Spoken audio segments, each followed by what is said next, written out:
Hi, boys and girls. Welcome back to the Lit Lounge. I'm your host, Sammy, and tonight we are going to continue reading The Little Prince by Antoine de Saint-Exupéry.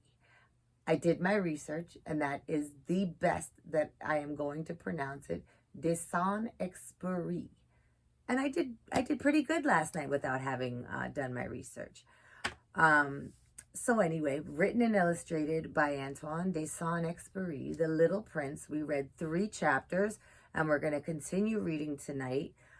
Before I start reading, I wanted to go over a few things.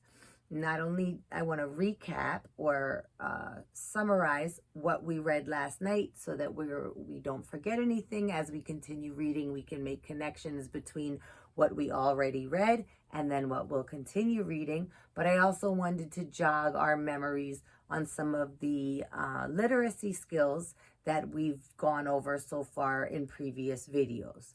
So I don't know if you can see these so well, but I made little signs. Theme, the theme of the story. We're always thinking about the theme of the story.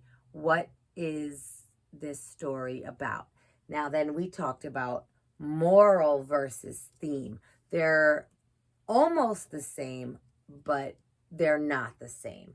So while a theme of a story is a general, broad idea of what the story is all about, and I shared mine with you last night, what I thought this story is all about. Childhood, right? Being a child. That's one idea. There can be others. Remember, there can be more than one theme, and therefore you can conclude more than one moral. Now, a moral goes a little deeper. It's connected to the theme. So if I think the theme is childhood, and then I also said last night, going a little deeper, the moral of the story is always keep the child inside of you alive, no matter how old you get.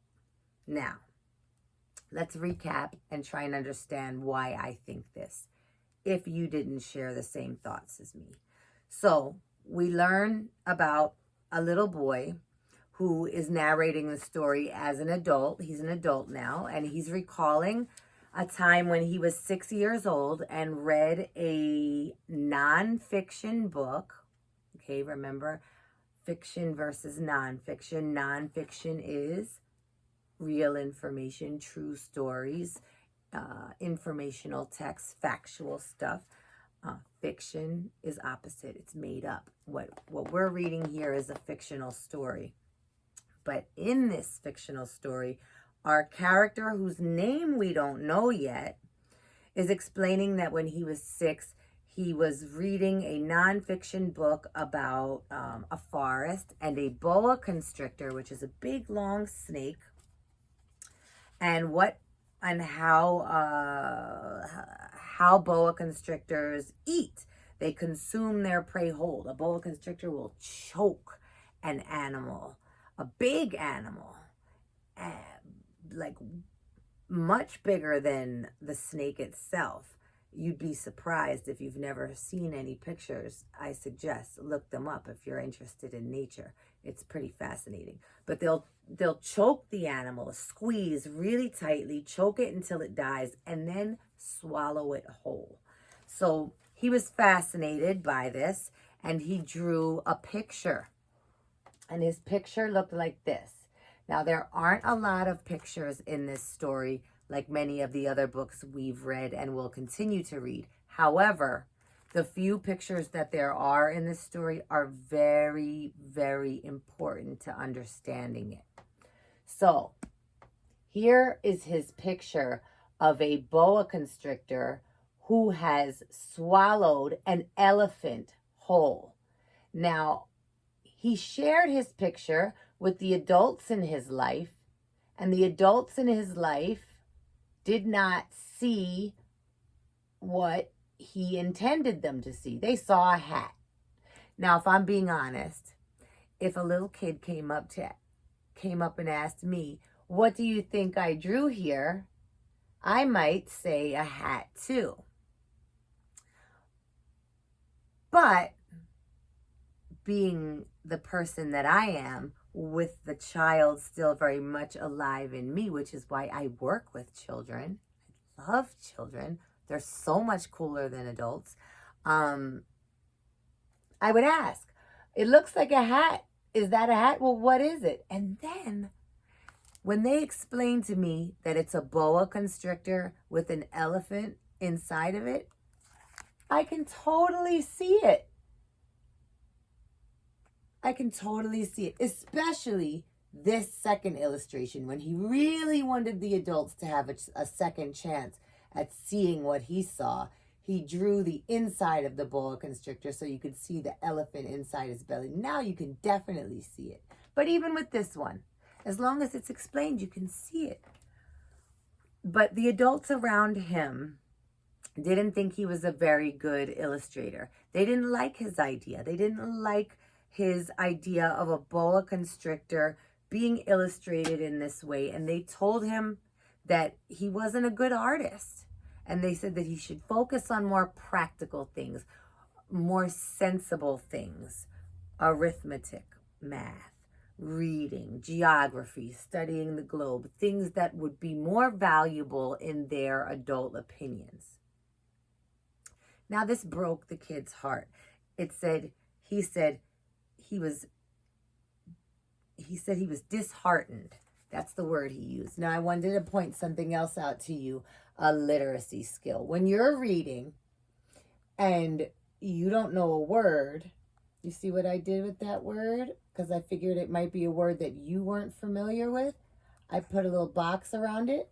If I had a highlighter, I could have highlighted it. When you're reading and you don't know a word and you can't figure it out using the context clues, meaning the other words around it, let's read that word in a whole sentence in its context and try and figure out what it means. And if you can't, you highlight the word, you underline the word, you put a circle around the word, and then you can go back and look it up later and then read the sentence again and see how much more sense it makes to you. Also, another literacy skill when you're reading, when something stands out to you, you underline it. Notes on the side. Maybe the way that the writer expressed something, you feel like you could understand it if you explained it in your own words. And so that's something that you can do. Also, it helps with reading comprehension. Decoding words, knowing vocabulary is important, but understanding what you're reading is also very, very important. If you can read, decode words, but you can't understand them, what's the point? So understanding is really important. So anyhow, he's very disheartened, disenchanted, discouraged by these adults. So he gives up at the age of 6 his goal or his idea that he could be a fantastic artist one day. Now, this kid strikes me as a creative. He likes to draw, obviously. He likes to dream. He's thinking about stars. And he's been around a lot of adults, right? And he says that adults are boring and that they're not very intriguing and exciting. He says, I have seen intimately, close at hand, many grown-ups, and that, I'm afraid, hasn't much improved my opinion of them. So even as an adult, now, he feels the same way he did as a child, because that was his first impression of adults as a child. They discouraged him, and they could not think creatively. When you're a creative, it can be a difficult world to live in, because most schools, unless they're specifically for the arts, don't make room for the creatives, for the dreamers, for the artists. They want you to focus on reading and math and all of these skills that definitely hold value, and depending on what you decide to do in your life, will be useful information. But you cannot discredit the artists. The artists, the creatives in this world are who make our world more beautiful, more colorful, more alive. And we need dreamers. We need dreamers.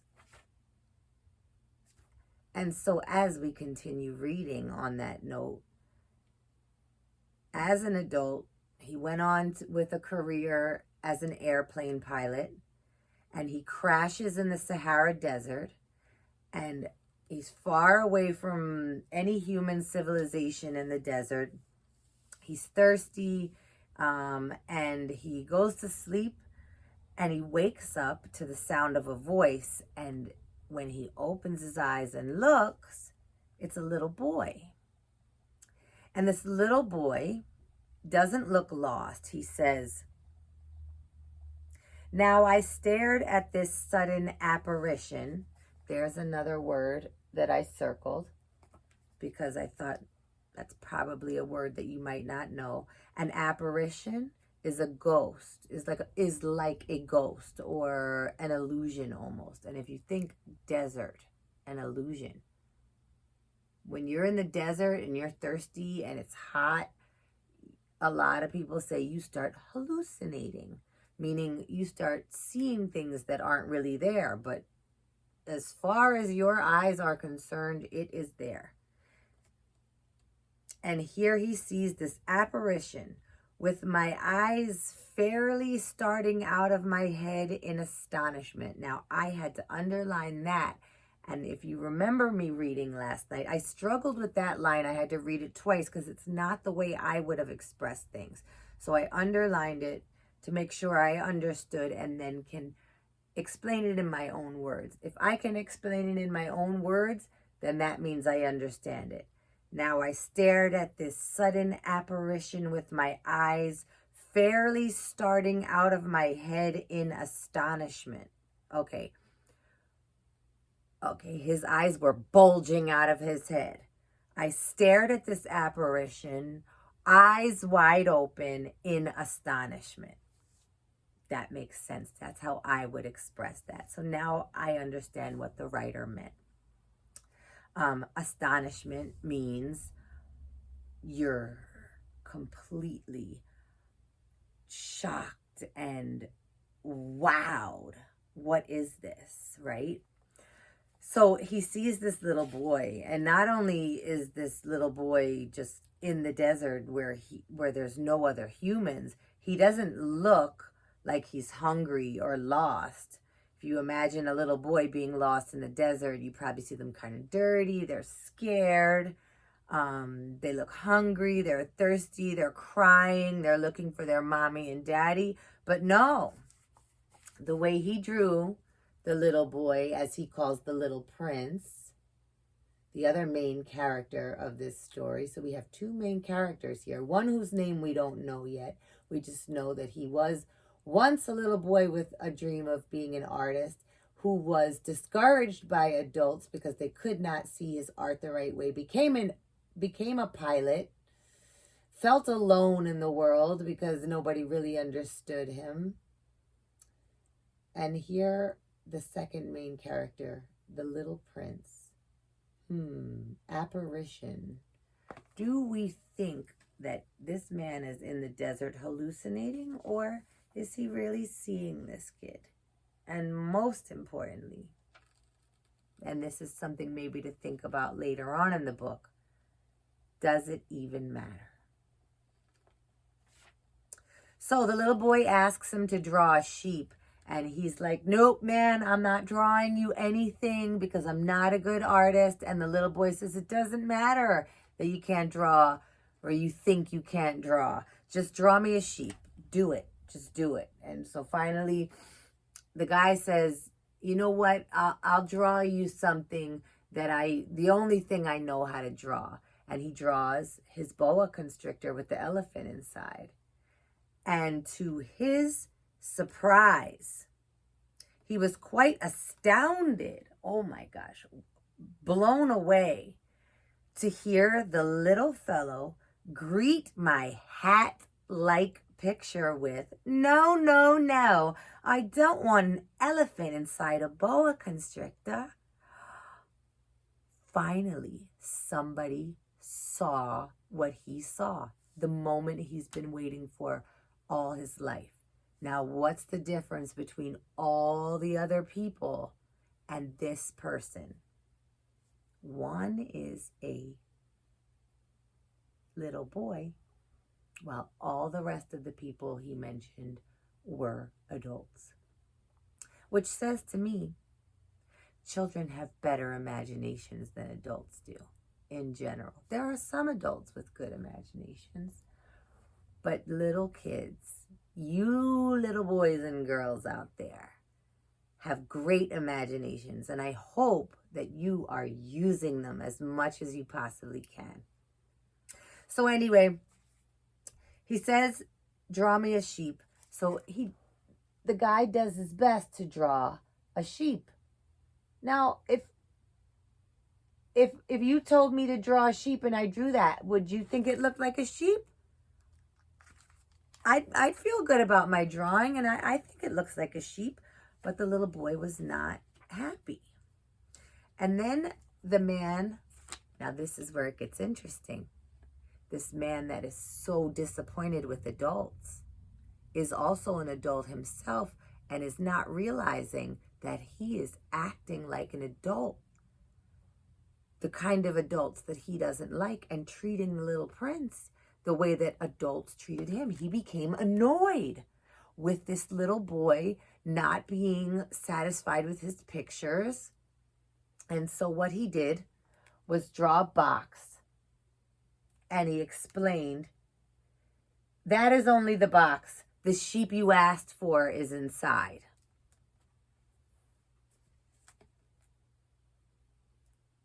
The little prince, I love this part. "I was very surprised to see the light break over the face of my young judge. That is exactly the way I wanted it. Do you think the sheep will have to have a lot of grass?" That is exactly the way he wanted his sheep. Why? Now imagine a box with holes in it. And he says, "The sheep you want is inside." He's looking through the holes. And what does he use? His imagination. According to his imagination, the sheep that he envisioned was in that box. By drawing that box, the adult, thinking that he was just making it easier on himself, gave this little boy the gift of being able to use his imagination and envision the sheep inside that box the way that he wanted to. So now do you see why I'm getting theme, moral, keeping the child alive? Childhood is so important. Now I'm even thinking, and are you thinking, another theme of this story could be imagination. And the moral, imagination, is very important. As we go on, and I'm not going to go much further before I continue reading chapter 4. As we go on in chapter 3, the man is trying to figure out where this little boy came from. And the little boy is kind of not answering his questions. He's pretty much disregarding his questions. But by accident, he drops little clues and insinuates or drops a hint that he comes from a different planet. Where he lives, where he comes from in the sky, everything is very small. So maybe this little boy is from a different planet, a little small planet. The adult is trying to figure it out. And he's getting some clues, but he's not exactly sure yet. So, without further ado, let us continue reading. And I'll try and do better at my British accent for the little boy, for the little prince. Okay, so just to pick up where we left off on chapter 3. Tie the sheep up. What a queer idea.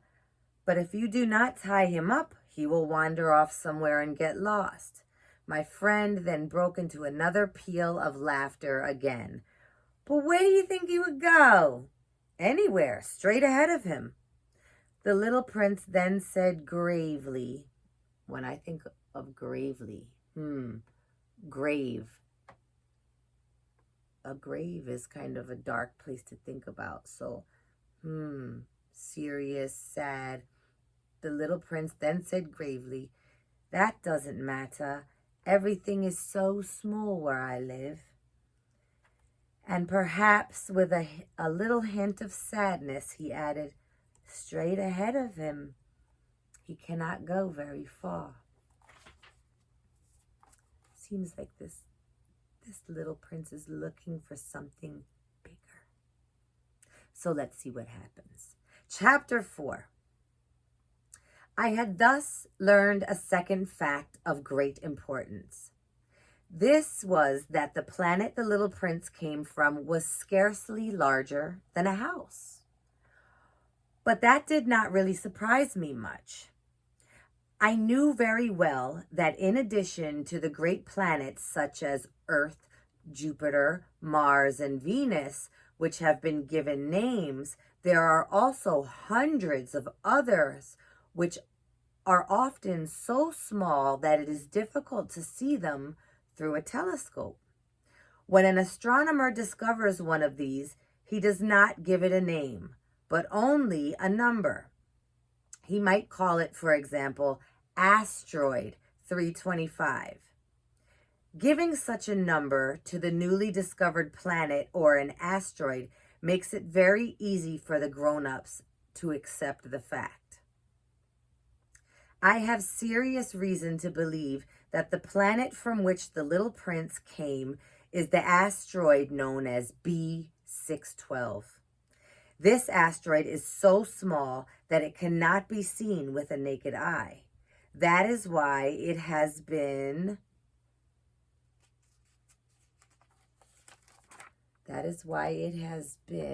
interrupted by illustration we want to look at real quick.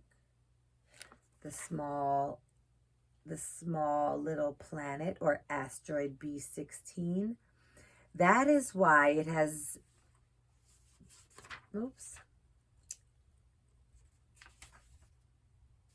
That is why it has been observed through a telescope. That observation was by a Turkish astronomer in 1909. On making his discovery, the astronomer had presented it to the International Astronomical Congress in a great demonstration. But because of his Turkish costume, nobody had believed what he said. So because the man dressed differently than what others expect in the astronomical world, in the scientific world, there's a certain way to dress and be professional. Because he didn't dress like that, they didn't take him seriously. Ouch. Grown-ups are like that.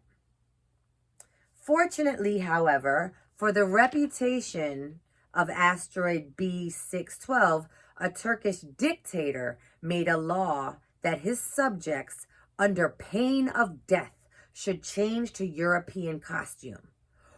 So in 1920, the astronomer gave his demonstration all over again, dressed in style in an elegant suit. And this time, everybody accepted his report. If I have told you these details about asteroid B612 and made a note of its number to you. It is on account of the grown-ups and their ways. Grown-ups love figures. When you tell them that they have made a new friend, they never ask you any questions about essential matters. They never say to you, what does his voice sound like? What games does he love best? Does he collect butterflies? Instead, they demand, how old is he? How many brothers does he have? How much does he weigh? How much money does his father make? Only from these figures do they think they have learned anything about him.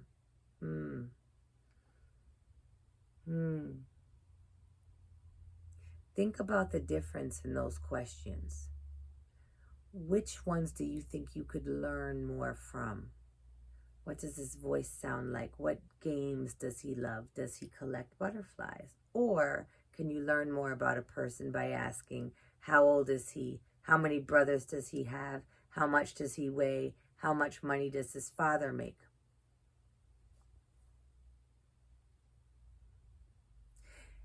If you were to say to the grown-ups, I've seen a beautiful house made of rosy brick with geraniums on the windowsills and doves on the roof, they would not be able to get any idea of such a house. You would have to say to them, I saw a house that cost 4,000 pounds. That's a different form of money. So you can say $400,000. Then they would exclaim, oh, what a pretty house that is. Because they associate the idea with all that money must mean it's a big, beautiful house. Thus, if you say to them, the proof that the little prince existed is that he was charming, that he laughed, and that he was looking for a sheep. Okay, hold on. Let me read that over again. Thus, if you say to them, the proof that the little prince existed is that he was charming, that he laughed, and that he was looking for a sheep. Now, if anybody wants a sheep, it proves that he exists. And what good would it do to tell them that? They would shrug their shoulders and treat you as if you were a child. But if you said to them, the planet he came from was asteroid B612, then they would be convinced and leave you in peace from their questions. They are like that. One must not hold it against them. Children should always show great forbearance towards grown-up people. Don't hold it against them. This is just the way grown-ups are. Yet does he sound like he's giving them much grace or forbearance? He still sounds pretty annoyed and angry at adults. Even, remember, he's an adult now, narrating this story. But certainly for those of us who understand life, we could not care less about figures. I should have liked to start this story like a fairy tale. I should have liked to say, once upon a time there was a little prince who lived on a planet scarcely bigger than himself and who had need of a friend. To those who understand life, that would have given a much greater air of truth to my story. For I do not want anyone to read my book carelessly. I have suffered too much grief in setting down these memories. Now remember, I actually spoke about the word grief yesterday. It means to lose something. A lot of times people speak about grief when somebody dies, but it doesn't have to be somebody who dies. It can be somebody who has a part of them that died. They change, and you grieve over the person they once were that they no longer are. You can also grieve over things that have been lost. You can grieve over the loss of a job. You grieve over a breakup. You grieve over a friendship that changes. When you lose something that you're used to, it makes you sad, and it's okay to be sad. And grief is a natural response. Grief is almost synonymous with sadness, but sadness is a condition, and grief is arguably a condition as well. But grief is almost the solution to that sadness. It's the processing of the sadness. So he wants his book to be taken seriously because he has suffered too much grief in setting down these memories. 6 years have already elapsed since my little friend went away from me. It is in order not to forget him. To forget a friend is sad. Not everyone has had a friend. And if I forget him, I may become like the grown-ups who are no longer interested in anything but figures. It is for that purpose again that I have bought a box of paints and some pencils. It is hard to take up drawing again at my age when I have never made any pictures other than drawing a boa constrictor from the outside and a boa constrictor from the inside since the age of 6. I shall certainly try to make my portraits as true to life as possible, but I am not at all sure of success. One drawing goes along all right. One drawing goes along all right. Another has no resemblance at all to its subjects. I make some errors too. The height of the little prince is not right either. In one place he is too tall, in another place he is too short, and I feel some doubts about the color of his costume. So I fumble along as best I can. Now good, now bad, and I hope generally fair to middling. In certain more important details, I shall make mistakes also, but that is something that will not be my fault, and I must be forgiven for that. My friend never explained anything to me. He thought perhaps that I was like himself, but I, alas, do not know how to see sheep through the walls of boxes. Perhaps I am a little like the grown-ups. I have had to grow old. Now, last night I read 3 chapters. Tonight I recapped those 3 chapters, and that one chapter was a lot to digest. If you're interested in this book, the same way I'm interested in reading certain things. I have a piece of literature that I'm actually reading right now personally about healing and about faith. And when it's a lot of deep information, another great literacy skill is to reread it. Don't just read it one time, especially if you know you didn't fully understand it, but you want to. Read it again and again and again until you fully understand it. Underline words. Look up the definitions. Express things or explain them in your own words, separate from what the author has done. And then you will be satisfied. This book is worth every ounce of thought you will give it. I hope you're enjoying it. I'll see you again real soon. Maybe tomorrow. Maybe not. I make no promises because I'm very inconsistent And this has always been one of my biggest problems. But maybe in my therapy, in my healing process, it's something that I'll get better at. But anyhow, this concludes tonight's reading of The Little Prince, and I look forward to reading you more very soon. Have a great night. Be good, be kind, be responsible, and do the right thing. Like Spike Lee, stay imaginative. Good night.